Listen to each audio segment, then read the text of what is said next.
Money Vikings, welcome back to the channel. Money Viking G. Want to do a special one today. It's about collectibles, and what I want to talk about is being cautious with collectibles, and I want to talk about why and strategies. So I do every once in a while, those who followed Money Vikings for a long time. It's primarily a personal finance channel for the middle class, but I like to throw in some stuff about collectibles. Number one, collectibles can actually be a kind of asset class, which is surprising. I don't think it should be the main asset class, but if you enjoy collecting, cards, comics, vintage this, vintage that, I think it can be a really rewarding hobby for a person. You can connect with like-minded people, so you kind of create friendships around it. It has a kind of fantastical element to it that stimulates your mind and your imagination. It has kind of a, I don't know what the word is. It's had sort of like, it's like collecting gold or something. You're collecting something that has value on in a marketplace. So you have kind of this thing. Some of these things can be considered works of art, vintage cards and comics and furniture and books. I mean, they're really even artwork, flat out artwork itself. People collect original art, and really original art's probably the kind of highest form of collecting that very rich people do. You get very wealthy people that have more money than they know what to do with, end up buying a lot of artwork, and what happens is it becomes something they enjoy. It becomes a kind of hobby, and it becomes a status symbol. And the added financial benefit is that they're collecting things that tend to go up in value because, you're talking about supply and demand at the end of the day. You're talking about scarcity. There will be no more Matisses or Picassos or Renoirs made because they're dead. So the ones that are in the world are the ones, there'll be no more Da Vinci paintings made. So on a smaller scale, for a middle-class guy like me, I collect things like comic books and cards. So it's a lot different. But the pleasure and the joy can be there as well. So I've derived a lot of joy from collecting over the years. And like I said, primarily vintage cards and vintage comic books, that I enjoy the art, I enjoy the story, I enjoy the characters, I enjoy the collectability, etc. Okay, but the word of caution is this. I've seen many YouTubes lately. I've seen a couple Caleb Hammers where people are losing their minds over Pokemon. And I'm not of the Pokemon generation. I got a few Pokemon cards here and there, but I missed the Pokemon thing. So I'm a Gen X. Pokemon, I think, is a little bit more of a millennial, Gen Z thing. So I think millennials were at a young age when Pokemon came out, and they love it, Pocket Monsters and all that thing, and I think it's kind of cool. The artwork never appealed to me, but I know some people like it. They love Pokemon, and the cards are highly collectible and highly sought after. I have seen people go crazy in Targets and Walmarts over Pokemon cards. I have seen online how much some of these cards sell for, and it is absolutely mind-blowing. But at the end of the day, I've also seen stories where it's gotten completely out of hand. I've seen some Caleb Hammers, and I think I might have even seen a Ramit interview where people are spending tens of thousands upon tens of thousands of dollars on collectibles and cracking packs and blah, blah, blah.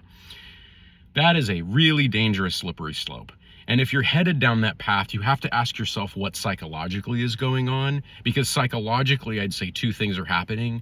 You're getting a dopamine hit from cracking the packs, and you're also stimulating the gambling part of your brain.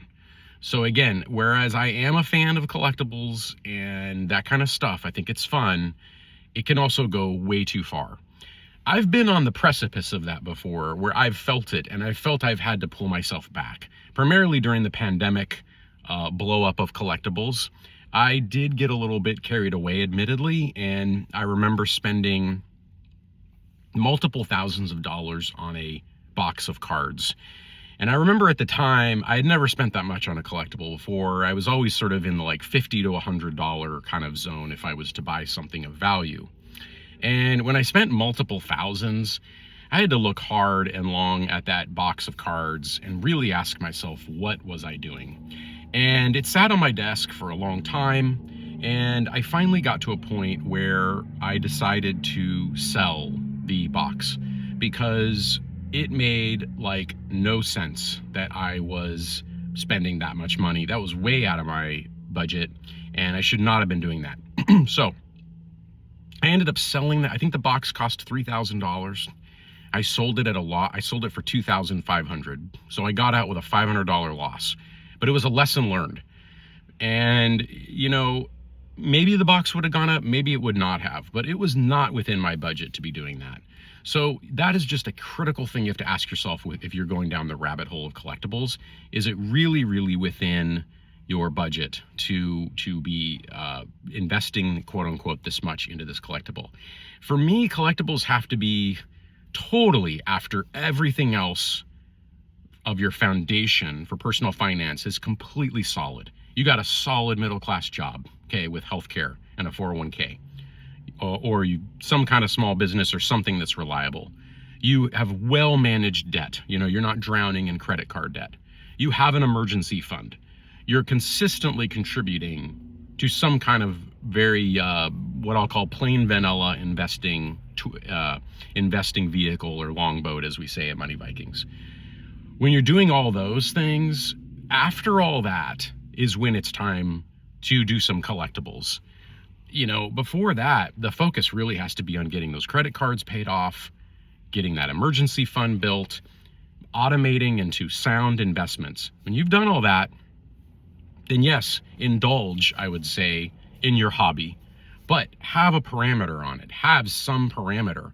You know, maybe it's a matter of giving yourself a certain budget per month. You know, maybe it's, you know, I'm going to spend no more than $200 a month on collectible card games and comics and blah, blah, blah, right? And you can let that accrue and buy a bigger thing or something more valuable.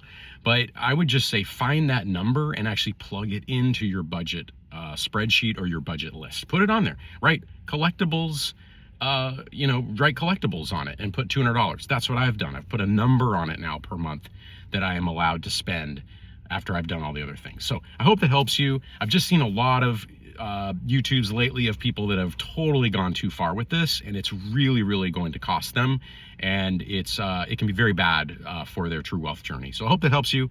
Thank you. Please like, subscribe, all that great stuff. See you on the next one. God bless.